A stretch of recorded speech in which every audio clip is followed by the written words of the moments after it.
What do we do once our eyes have been opened? Today's gospel is John chapter 9, and it is the story of Jesus opening the eyes of the blind. We see Jesus come across a man who has been blind from birth. He goes up to the man, spits in the dirt to make mud, and rubs the mud over his eyes.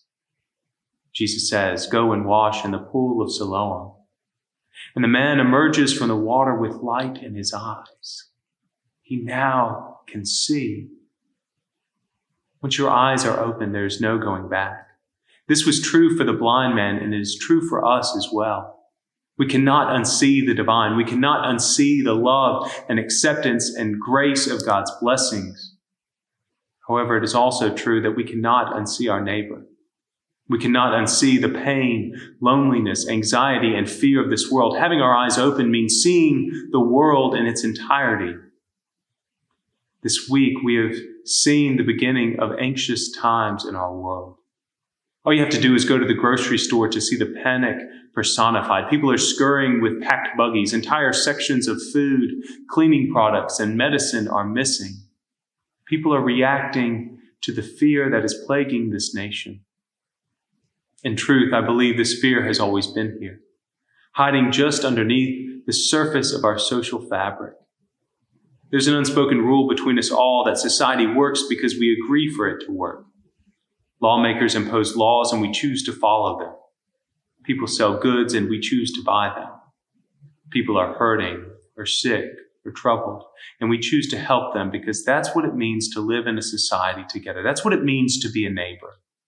We agree that it is in our best interest to work together, forwarding this grand experiment of humanity together.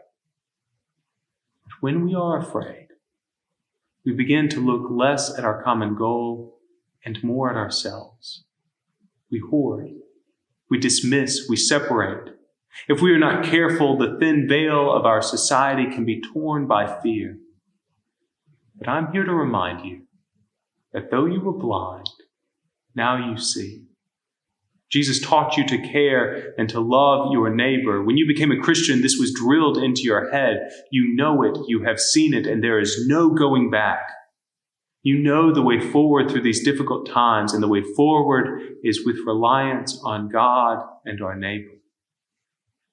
Brothers and sisters, together we will get through this, but only together. In this time of fear, don't forget to love. Don't forget that God always is present with us, even in our darkest moments, helping us to open our eyes, helping us to see clearly. Remember, God's salvific work amongst us does not end, and neither should our ministry to love our neighbor. God bless you. I love you. And as my grandmother used to always say, goodbye for now.